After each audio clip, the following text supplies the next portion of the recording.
웜 인티미트 인게이징 채널을 찾아주신 구독자 여러분 안녕하세요. 자식들이 다 자라서 어른이 되고 세상 물정을 더 많이 알게 될수록 이상하게도 부모님에 대한 인내심은 점점 사라지고 때로는 부모님을 가볍게 여기는 경향이 생기는 것 같습니다. 젊은 시절 자식을 위해 모든 것을 희생했던 부모님은 늙어서야 비로소 자유롭게 여기저기 다니며 여생을 즐길 수 있을 거라 기대하시죠. 하지만 노년의 삶이란 질병과 함께 찾아오는 법. 부모님은 어느새 자식들에게 성가신 존재가 되어버립니다. 물론 부모님 스스로 원해서 그렇게 된 것은 결코 아닌데도 말입니다. 자식들이 무심코 던진 말 한마디, 사소한 행동 하나가 황혼기에 접어들어 눈도 침침해지고 걸음도 느려진 부모님의 가슴에 비수처럼 꽂힐 때가 참 많습니다. 그리고 마침내 부모님이 눈을 감으신 뒤에야 남겨진 편지 한 통을 발견하고 자식들은 그제야 자신들이 얼마나 어리석고 배은망덕했는지를 깨달으며 후회의 눈물을 흘리게 됩니다. 오늘 저희 1000가지 지혜와 함께 가슴을 울리는 그 편지들을 하나씩 읽어보며 그 의미를 되새겨보는 시간을 갖겠습니다. 이 영상 끝까지 함께 하시면 앞으로 이어질 이야기들 속에서 더욱 놀라운 지혜를 발견하시게 될 겁니다. 첫 번째 편지, 아들과 며느리에게 보내는 어머니의 편지. 가난한 어머니가 아들과 며느리에게 남긴 이 편지에는 애끓는 모정이 담겨 있습니다. 어머니는 아들을 위해 자신이 살던 유일한 집을 내어주고 기꺼이 밖으로 나가는 것을 받아들였습니다.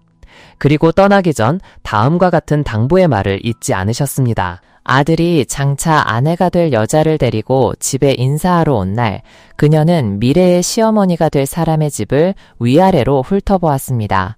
벽에서부터 바닥까지 집안 곳곳에는 세월의 흔적이 고스란히 묻어 있었습니다. 아들은 몇 번이고 우리 집은 가난하다고 말했었죠. 그녀는 고개를 끄덕였지만 그 얼굴에 떠오른 실망감은 감출 수가 없었습니다. 겉보기에는 멀끔하고 잘생긴 남자의 집이 이토록 허름할 줄은 상상도 못했던 것입니다. 게다가 늙은 어머니까지 모셔야 한다는 사실은 그녀의 마음을 더욱 무겁게 짓눌렀습니다. 그녀는 어릴 적부터 넓고 좋은 집에서 곱게 자란 소위 말하는 귀한 딸이었습니다. 그래서 아들의 집을 보았을 때 앞으로의 삶이 도저히 그려지지 않았던 것이죠. 물론 그 마음은 충분히 이해할 수 있습니다. 집은 두 사람이 힘을 합쳐 고치면 될 일이니까요. 하지만 그녀를 가장 불쾌하게 만들었던 것은 바로 늙은 어머니를 부양해야 한다는 점이었습니다. 그녀에게 있어 두 사람이 버는 돈은 오롯이 자신들 부부만을 위해 쓰여야 했습니다.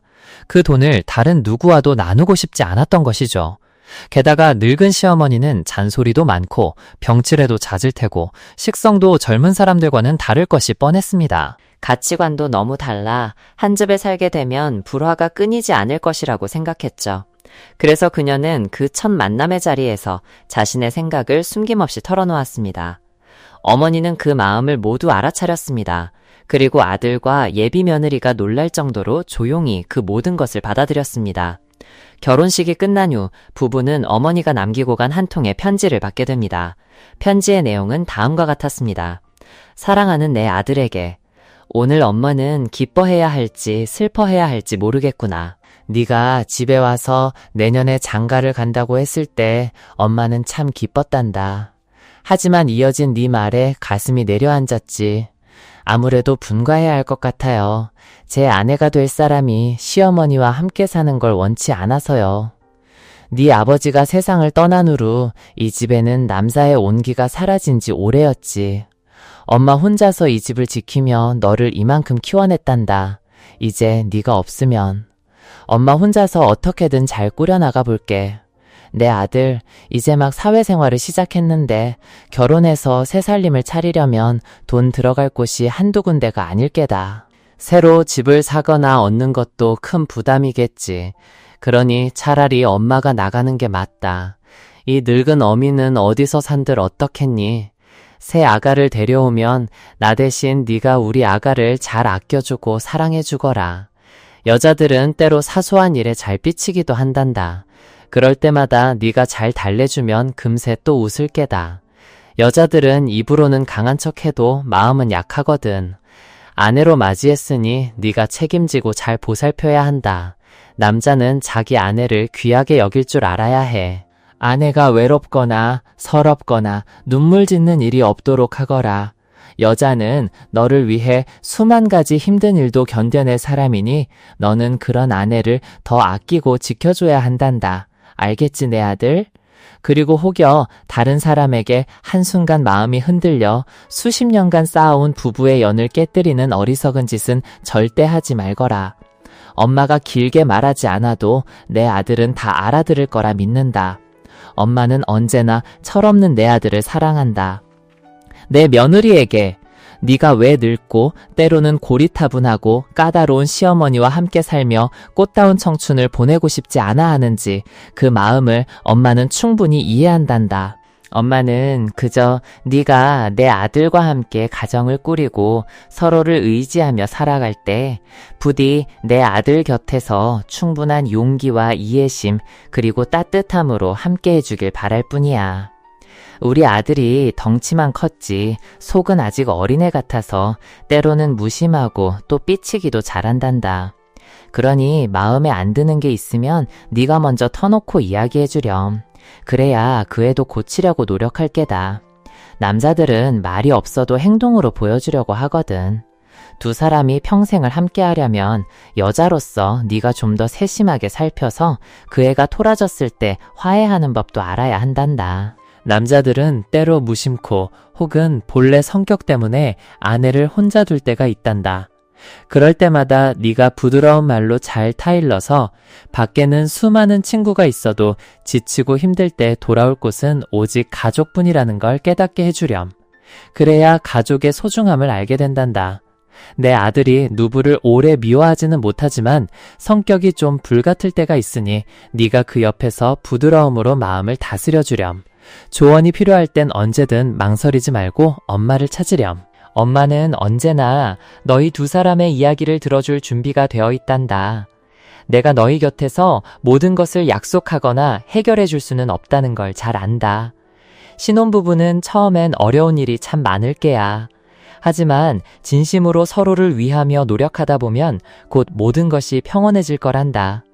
엄마는 내 며느리를 친딸처럼 사랑한단다. 언제든 엄마가 필요하면 돌아오라고 하거라. 엄마는 모든 걸 용서하고 우리 집을 다시 보듬어 줄 테니. 시집 가면 언제나 착하게 살아야 한다. 가끔은 친정 부모님도 찾아뵙고. 자식을 멀리 떠나보낸 부모 마음이 다 그렇지 않겠니? 누가 속상해하지 않고 누가 보고 싶어 하지 않겠어. 어머니의 편지는 보낸 날짜가 한참이나 지났지만 어찌된 영문인지 오늘에서야 아들과 며느리에게 도착했습니다. 편지를 다 읽은 남편은 곧장 문 밖으로 나가 담배를 태우며 말없이 마루 끝에 걸터 앉았습니다. 그리고 아내는 베개를 끌어안고 한참을 앉아있다가 문득 흐느끼기 시작했습니다. 그녀는 쏟아지는 비처럼 울었습니다. 시어머니에 대한 자신의 불효함에 눈물을 흘렸습니다. 매일같이 아들과 며느리를 위해 애태우시던 어머니의 마음을 조금도 헤아리지 못했던 자신 때문에 울었습니다. 그녀는 그저 솔직하게 생각하는 대로 말하는 것이 더 낫다고 믿었지만 자신의 그 날선 말들이 늙은 어머니의 가슴에 비수를 꼽는 것과 같았다는 사실을 미처 몰랐던 겁니다. 어머님은 당신의 모든 청춘을 바쳐 남편과 자식을 위해 희생하셨습니다.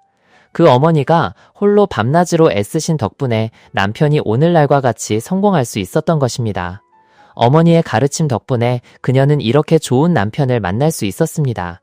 그런데 대체 무슨 이유로 어머니를 귀찮아하고 인생의 짐처럼 여겼던 걸까요? 옛날에는 어머님 혼자서도 남편을 키우셨는데 왜 지금 우리 둘은 어머니 한 분을 모시지 못하는 걸까?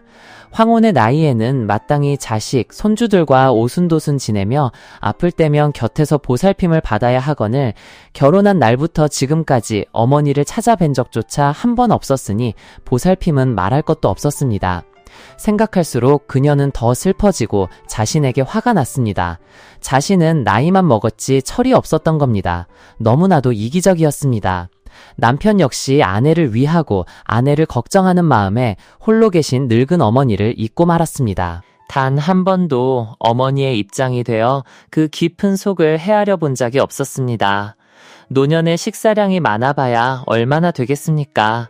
중요한 것은 자식, 손주들과 함께 지내는 것인데 그는 단 한 번도 그 소원을 들어드리지 못했습니다. 그는 후회했습니다. 죽고 싶을 만큼 자신에게 화가 났습니다. 어머니가 이 편지를 쓰시기 전까지는 단 한 번도 어머니의 감정을 생각해 본 적이 없었습니다. 그곳에서 어머니는 잘 지내시는지, 식사는 잘 챙겨 드시는지, 건강은 하신지 그는 아무것도 몰랐습니다. 그리고 오늘 이 한 통의 편지는 그와 같은 불효자식에게 깨우침을 주었습니다. 네가 어떤 모습이든 너는 여전히 내 아들이다. 엄마는 항상 그 자리에 서서 너를 사랑하고 네가 돌아오기만을 기다리고 있단다. 너는 엄마의 삶의 기쁨이자 자부심이란다. 네가 걷는 인생의 모든 발걸음에는 항상 엄마가 함께하고 있단다. 언제든 지치고 힘들면 엄마라는 평온한 안식처가 있다는 것을 잊지 마라. 그런데도 그는 이제껏 자신만을 위해 살아왔습니다. 아내와 자식과의 즐거움만 알았지 자신의 청춘을 바쳐 그를 키워주신 어머니는 기억하지 못했습니다. 여러분, 저 아들은 정말 불효자식이 맞지요? 물론 요즘 시대에 먹고 사는 문제로 모두가 정신없이 살아가는 것을 압니다. 하지만 부디 조금만 천천히 살아가며 우리 곁에 있는 소중한 사람들을 더 많이 생각해 주세요. 사회에는 수백, 수천 명의 친구가 있지만 우리를 가장 사랑해주는 사람은 오직 부모님뿐이라는 사실을 잊지 마세요. 혹시 나중에 결혼하게 된다면 시어머니를 친어머니처럼 사랑해주세요. 비록 늙고 병약하시거나 때로는 까다롭게 느껴지실지라도 그분은 내 남편의 어머니이십니다. 그 어머니의 보살핌이 있었기에 내가 오늘날 이렇게 멋진 남편과 함께 할 수 있는 것입니다. 그리고 우리 또한 언젠가는 자식을 낳고 세월이 흘러 시어머니가 될 것입니다. 그러니 훗날 과보를 받지 않도록 지금부터라도 부모님께 효도하며 살아가도록 노력해야겠습니다. 절대 젊고 건강하고 현대적이라는 생각에 스스로 부모님과 거리를 두지 마세요. 어느 시대에나 그 시대만의 장점과 지혜가 있는 법입니다. 하물며 우리보다 훨씬 더 많은 세월을 겪으신 부모님께서는 분명 더 깊은 삶의 경험을 가지고 계십니다. 부모님 곁에 있으면 배울 것이 참 많습니다. 그런데 어째서 부모님을 멀리하고 외면해야 할까요? 또한 부모님을 짐처럼 여기거나 모든 일을 맡겨도 되는 가사도우미처럼 대해서도 안 됩니다. 부모님이 집에 계신다는 이유로 크고 작은 모든 일을 떠넘기는 자식들의 사례도 드물지 않습니다. 부모님은 자식을 사랑하기에 묵묵히 모든 것을 해주시지만 자식들이 마음대로 부려도 되는 분들이 아닙니다. 바라건대 위에서 소개한 어머니의 진심 어린 편지가 이 이야기 속 아들과 며느리처럼 생각하고 있는 모든 이들의 마음을 일깨워주기를 희망합니다. 두 번째 편지. 나를 돌봐주어 고맙다만 나는 너희를 낳은 것을 후회한다. 내 아들들아, 오늘 6월 6일은 내 80번째 생일이란다. 그 말은 내가 꼬박 80년을 살았다는 뜻이기도 하지. 이 긴 세월 동안 나는 너희 넷을 낳았고 너희가 낳은 8명의 손주들을 돌보는 것을 도왔다. 말하자면 내 평생을 내 두 손으로 자식과 손주 12명을 정성껏 돌보며 살아온 셈이다. 하지만 이제는 늙었다. 자식들의 눈치를 보며 살아야 할 만큼 늙어버렸구나. 사실 몇 년 전 너희 아버지가 세상을 떠나기 전부터 나는 너희가 나를 대하는 태도에 인내심이 없다는 것을 똑똑히 느끼고 있었다. 그리고 너희 아버지가 세상을 떠났을 때 나는 진심으로 너희 중 누구라도 나를 집으로 데려가 주길 간절히 바랐단다. 누구든 좋으니 너희와 함께 살고 싶었다. 그래서 어머니는 2달을 꼬박 기다리고 또다시 2달을 더 기다렸습니다. 이제는 그 누구도 자신을 집으로 모셔가고 싶어 하지 않는다는 것을 깨달은 어머니의 마음은 차갑게 식어갔죠. 그래도 다행이었던 건 그때는 자식들이 어머니에게 잘해준 편이었다는 겁니다. 내 아들이 돌아가며 일주일에 1명씩 어머니를 돌보러 왔으니까요. 덕분에 매일 밤이 찾아와도 어머니는 더 이상 두렵지 않았습니다. 솔직히 말해서 이 나이까지 살았는데 이제 와서 무서울 게 뭐가 있겠어요. 어릴 적부터 시골에서 자라며 무서운 이야기를 많이 듣고 자랐지만 이 순간에 이르러서는 그런 전설 따위는 더 이상 믿지도 두려워하지도 않게 되었죠. 어머니가 두려웠던 것은 다름 아닌 외로움이었습니다. 내 아들들아, 너희가 내 곁에 있어준 시간이 1년 9개월, 날짜로는 630일 정도 되는구나. 어미로서 나는 정말 감동했단다. 너희가 내 곁을 지켜주었다는 사실에 말이야. 하지만 시간이 흐르면서 너희의 표정이 하나 둘씩 점점 굳어갔지. 올 때도 말 한마디 없이, 갈 때도 인사 한마디 없이. 마치 너희가 잠시 머무는 호텔에 그 안에 있는 나와 옆에 있는 늙은 할머니가 아무런 관계도 없는 사람처럼 보였을 거야. 나는 내 아들 중 누구 하나의 심기라도 거스를까봐 늘 두려웠다. 너희 밥을 한 톨 얻어먹은 것도 아니고 너희 옷을 한 벌 얻어입은 것도 아니며 너희 돈을 단 1원도 쓴 적이 없지만 너희가 내 곁을 지켜주는 것만으로도 나는 이미 너희에게 큰 빚을 지고 있다고 생각했단다. 그래서 나는 더욱더 조심스러워졌지만 너희는 변함없이 그렇게 하나 둘씩 깊은 밤에 나를 홀로 남겨두고 다시는 돌아오지 않았지. 나를 그저 외로움 속에 남겨둔 채로 말이다. 그래도 괜찮다. 네 아버지는 이미 세상을 떠났고 너희는 내 곁에서 1년 9개월이나 함께 해주었으니 그것만으로도 나는 무척 감동했단다. 남은 날들은 나 혼자 걸어가마. 그렇게 힘겨운 2년의 세월이 흘러갔구나. 어느덧 내 나이 80세 생일을 맞았다. 너희는 나에게 100수까지 누리세요 라며 축하해 주었지. 나는 쓴웃음을 지으며 말했다. 이만큼 살았으면 됐다. 100살까지 살아 뭐 하겠니? 그 무렵 내 마음은 날이 갈수록 슬픔에 잠겨갔다. 누구에게도 말하지 않았고 말할 사람도 없었지. 차라리 병이 빨리 나를 데려가 주기만을 바랐다. 그렇게만 된다면 운명이 나를 박대하지 않은 것에 무척 감사할 것 같았단다. 며칠 전에는 꿈에 죽은 네 아버지가 나왔단다. 그이는 나를 보며 웃으며 말했지. 갑시다. 내가 데리러 왔어. 더는 외롭지 않게 해줄게. 꿈에서 깨어 창밖을 보니 하늘에는 별이 총총히 빛나고 크고 둥근 달이 떠 있더구나. 그 아름다운 밤 풍경 속에서 나는 네 아버지를, 나를 데리러 온 그이를 꿈에서 만났단다. 평생 나에게 주었던 그의 사랑에 감사하고 또한 너희가 내 곁을 지켜주었던 630일에도 감사한다. 내 마음은 하루하루 더욱더 슬퍼져만 간다. 내일이면 또다시 태영이 밝게 빛나리라는 것을 안다. 이 편지를 쓰는 지금 우리 모자의 인연도 결국 끝이 있다는 것을 깨닫는다. 내 머리는 이미 하얗게 새어버렸구나. 이 하얗게 센 머리카락을 걸고 맹세하마. 너희가 내 곁을 지켜주고 돌봐주었던 것에 진심으로 감사한다.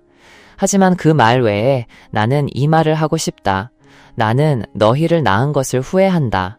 만약 다음 생이 있다면 다시는 만나고 싶지 않구나. 하지만 어미로서 내 자식들에게 차갑게 대할 수는 없겠지. 나는 여전히 내 아들 모두가 노년에 행복하기를, 그리고 너희의 8자식들에게 버림받지 않기를 바란다. 정이 다하고 할 말이 다 했으니 여기서 멈추련다. 며칠 뒤 할머니는 침대에서 조용히 세상을 떠났습니다. 손에는 남편과 함께 찍은 사진 한 장이 꼭 쥐어져 있었죠. 여러분, 살면서 잠시 멈춰서서 스스로에게 이렇게 자문해 본 적이 있으신가요? 우리는 늘 성공을 쫓아 달려가지만 설령 수백억의 재산과 막강한 권력을 손에 쥔다 한들 정작 부모님이 눈물을 흘리며 한숨 짓고 계신다면 그 성공이 과연 무슨 의미가 있을까요? 언젠가 여러분도 부모님처럼 황혼기에 접어들게 될 겁니다. 그때가 되면 깨닫게 되겠죠. 진정한 성공은 멀리 밖에 있는 것이 아니라 바로 가정에서 시작되고 끝난다는 것을요. 다만 그때는 너무 늦어버렸을까 두려울 뿐입니다. 부모님의 몸을 여러분의 성공을 위한 발판으로 삼지 마십시오. 부모님의 피땀 눈물을 여러분의 명성을 위한 재료로 쓰지 마십시오. 황금과 돈 앞에서는 민감하면서 차가운 집에서 매일 저녁 여러분을 기다리는 부모님의 외로움에는 무심하지 마십시오. 그러니 여러분, 부모님께서 아직 건강하실 때 그분들의 마음을 위로해드리세요. 더 많은 시간을 함께 보내고 그분들의 소원을 최대한 들어드리려 노력하세요. 나중에 가슴을 치며 후회하는 일이 없도록 말입니다. 자기 자신을 사랑하듯 부모님을 사랑하세요. 부모님 역시 사랑받아야 할 존재니까요. 언젠가 정말 그분들이 우리 곁을 떠나시게 되더라도 살아계실 때 할 수 있는 모든 것을 다 해드렸기에 우리는 후회하지 않을 수 있을 겁니다. 세 번째 편지. 얘야, 엄마가 늙어가거든 조금만 더 너그러워지렴. 언젠가 네가 점점 늙어가는 나를 보게 될 때 반응이 느리고 말수가 줄고 건강이 예전 같지 않더라도 부디 인내심을 갖고 나를 이해하고 보듬어주렴. 내가 밥을 먹다가 손을 떨어 음식을 흘리고 심지어 옷도 제대로 입지 못하게 되더라도 나를 보고 비웃지 말아다오. 조금만 더 참을성을 가져주렴. 엄마가 너에게 이런 것들을 하나하나 가르쳐주느라 얼마나 많은 시간을 보냈는지 기억하니? 어떻게 하면 예쁘게 옷을 입는지 알려주었던 그 시간들을 말이다. 안녕하세요. 1000가지 지혜 채널에 오신 것을 환영합니다. 오늘은 나이 드신 부모님을 대하는 우리의 마음에 대해 이야기 나누려고 합니다. 이 영상은 우리가 노년의 부모님을 어떻게 보살펴야 하는지, 그리고 무엇을 피해야 하는지에 대한 감동적인 이야기를 담고 있습니다. 영상 끝까지 시청하시면 예상치 못한 감동과 지혜를 얻으실 수 있을 거예요. 어머니가 혼란스러워하며 같은 이야기를 반복하실 때 제발 저를 말리지 말아다오. 제가 이야기하는 것을 들어주렴. 네가 어렸을 때 너는 내가 몇 번이고 같은 이야기를 읽어줘야만 잠이 들었잖니. 엄마와 이야기하다가 갑자기 엄마가 무슨 말을 해야 할지 모를 때 제발 엄마에게 잠시 생각할 시간을 줘. 만약 내가 여전히 기억하지 못하더라도 제발 나를 재촉하지 말아다오. 중요한 것은 대화가 아니라 그저 네 옆에 있다는 것뿐이란다. 내가 목욕하고 싶어 하지 않을 때 나를 나무라지 말아다오. 네가 어렸을 때 내가 너를 목욕시키려고 얼마나 많은 좋은 이유를 찾아야 했는지 기억하니? 엄마가 밖에 나갔다가 길을 잃었을 때 화내지 말고 엄마를 내쫓지 말아다오. 천천히 나를 집으로 데려다줘. 네가 어렸을 때 몇 번이나 길을 잃어서 엄마가 얼마나 걱정하며 너를 찾아다녔는지 기억하니? 내가 정신이 맑지 않아서 실수로 그릇이나 컵을 떨어뜨릴 때 얘야 나를 꾸짖지 말아다오.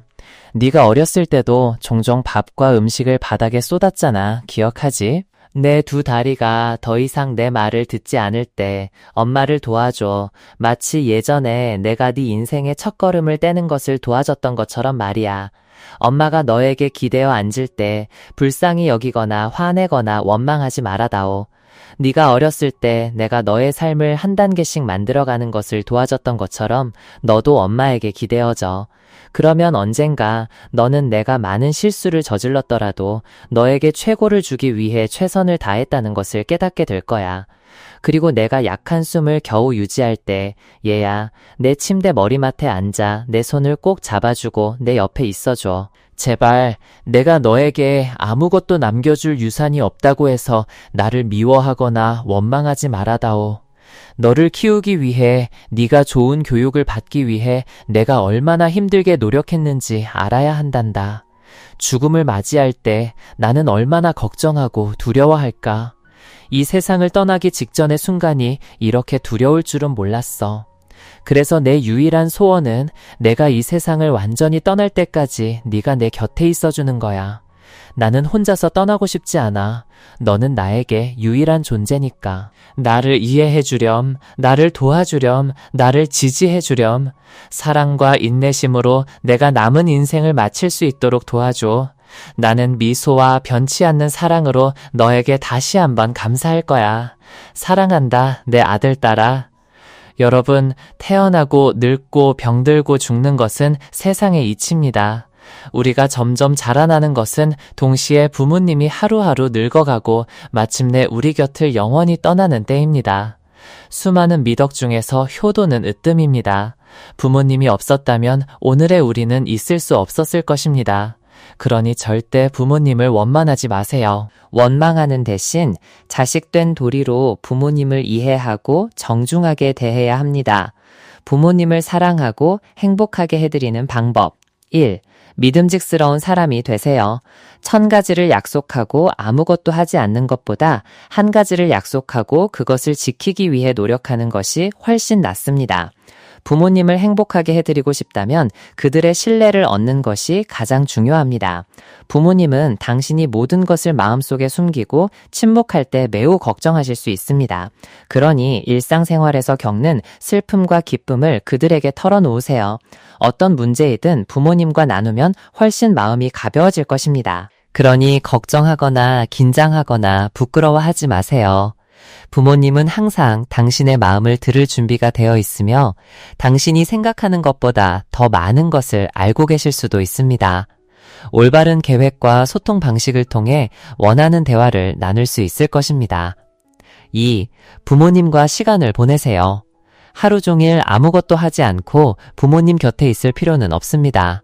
그저 대화하고 요리하고 식사하고 함께 아침 소풍을 가거나 몇 시간을 보내는 것만으로도 그들은 매우 행복해할 것입니다. 바쁘시다면 주말을 이용해 부모님 곁에 머물며 그들을 기쁘게 해드리세요. 부모님이 당신이 직업이나 다른 사람들을 더 중요하게 생각한다고 느끼게 하지 마세요. 만약 당신이 평소에 부모님과 자주 대화하지 않는다면 일상생활에서 일어나는 작은 일들에 대해 이야기하는 것부터 시작하세요. 부모님과 모든 것을 나누는 습관을 들이면 부모님은 당신을 더 쉽게 이해하고 당신은 그들과 더 가까워질 것입니다. 부모님과 대화하기에는 결코 늦지 않습니다. 심지어 몇 년 동안 대화하지 않았더라도 말이죠. 간단한 문장으로 시작하세요. 오랜만에 부모님과 이야기를 나누네요. 잠시 저와 이야기해 주실 수 있나요? 라고 말할 수 있습니다.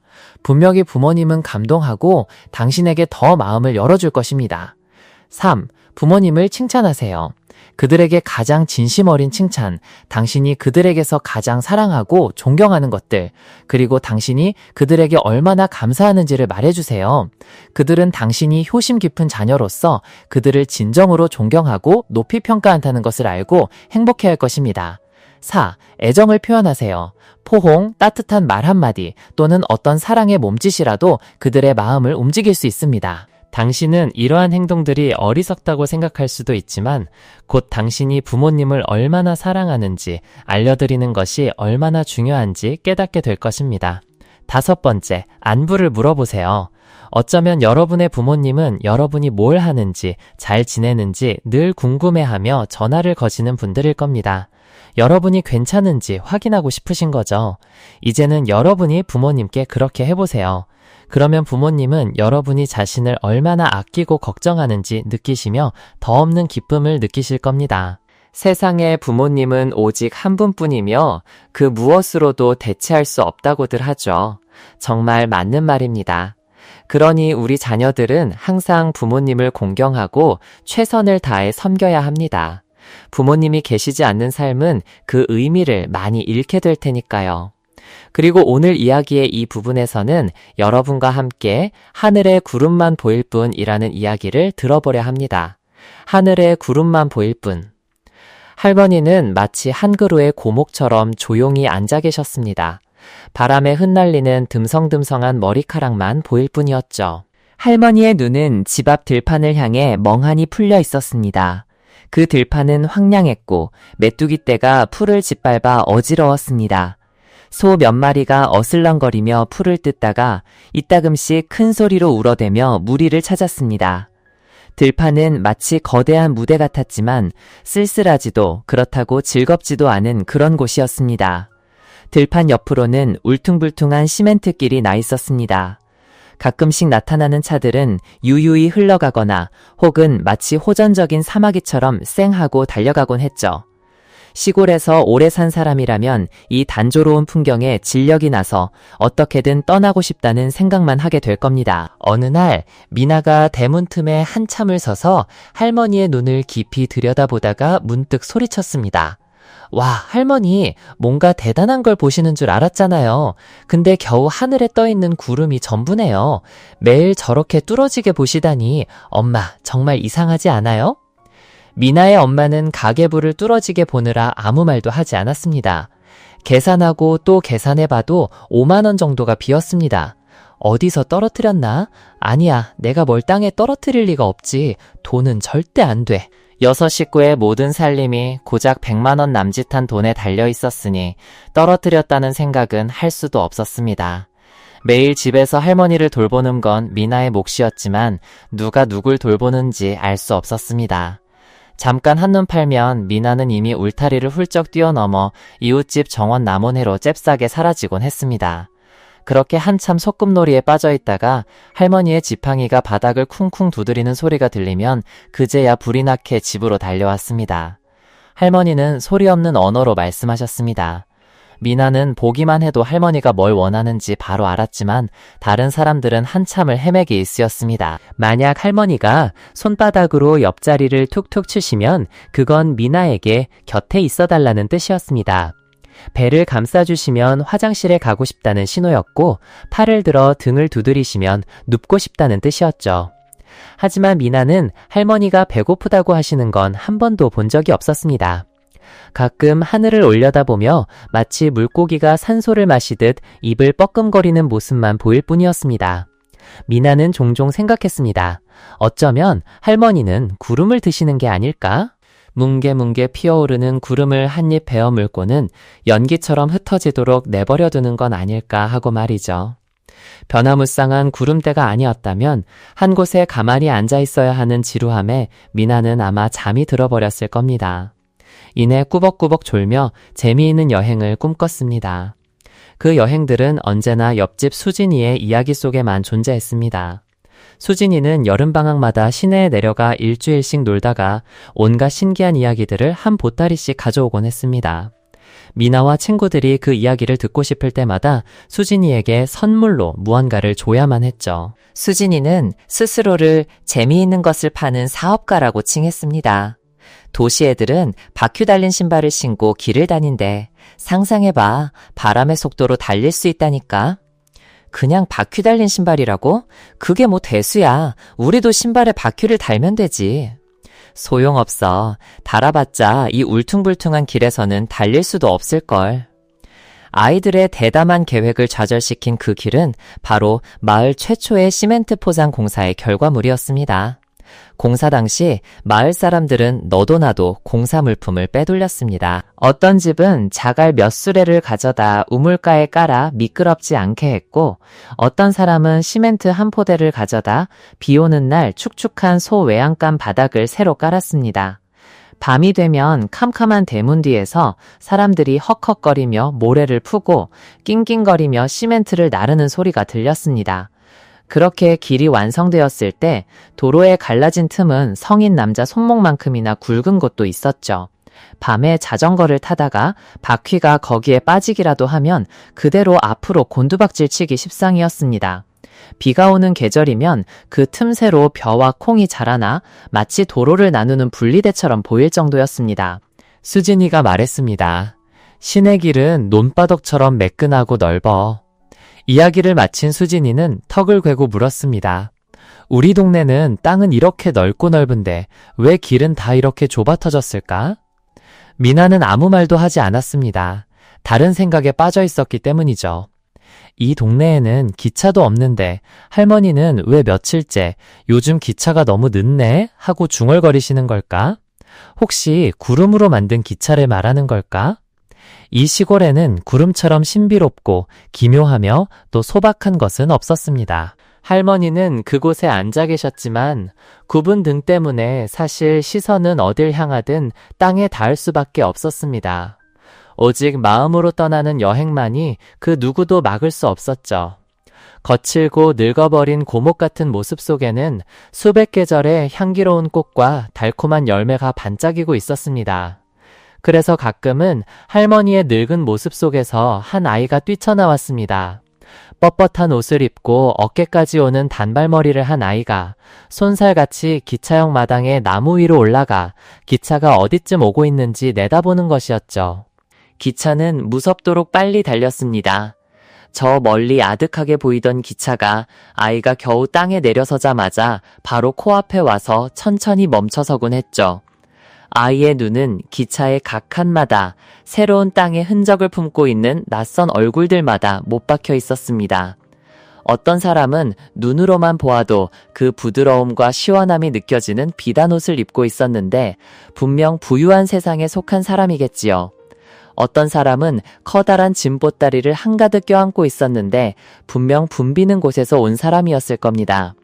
아이와 비슷한 또래의 어떤 아이들은 신이 나서 창밖을 내다보며 아이에게 손을 흔들어 주기도 했습니다. 그 손짓은 마치 기차에 올라타기만 하면 이 슬프고 가난한 땅에서 벗어날 수 있다는 듯 흥미진진한 세상으로의 문을 열어주는 것만 같았습니다. 하루하루 기적 소리는 마법 같은 소리로 아이의 마음을 재촉했습니다.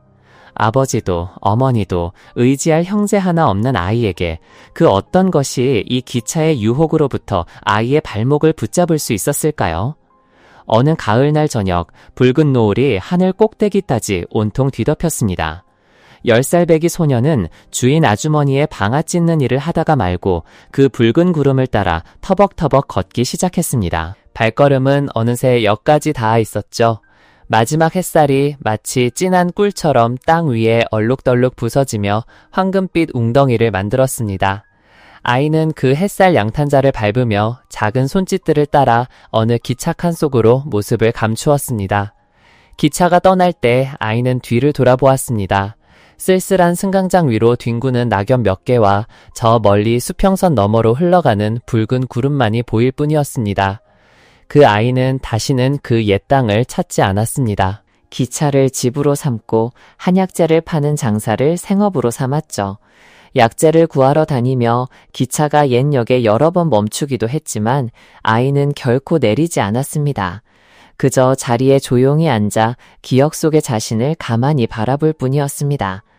기차를 뚫어져라 쳐다보던 외롭고 슬퍼 보이던 그 어린아이, 가엾은 것. 이제 와서야 깨닫게 됩니다. 동화처럼 아름다운 땅이란 사실 어디에도 없다는 것을요. 어디에서나 고된 생계가 있고 어느 하늘 아래나 삶은 단조로울 뿐이라는 것을, 그 사실을 깨달았을 때 아이는 마치 세상에서 가장 소중한 보물을 잃어버린 것 같았습니다. 오직 어린 시절만이 간직할 수 있는 권리를 가진 보물, 바로 아름다운 삶을 탐험하고 발견하는 것에 대한 호기심과 설렘이었죠.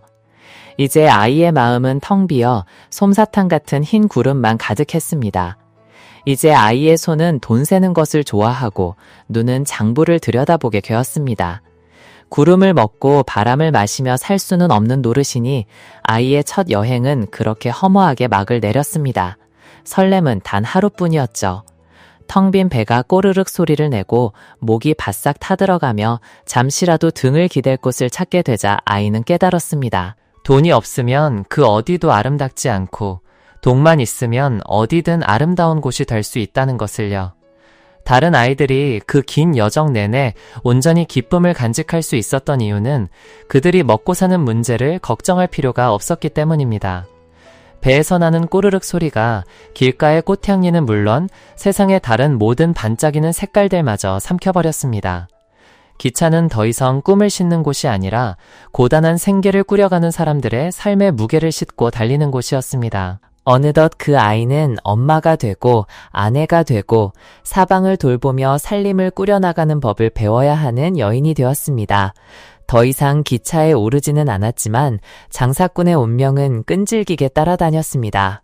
사랑을 알게 되면서 멈추는 법을 배우고 집을 짓고 아이들을 생각하게 되었습니다.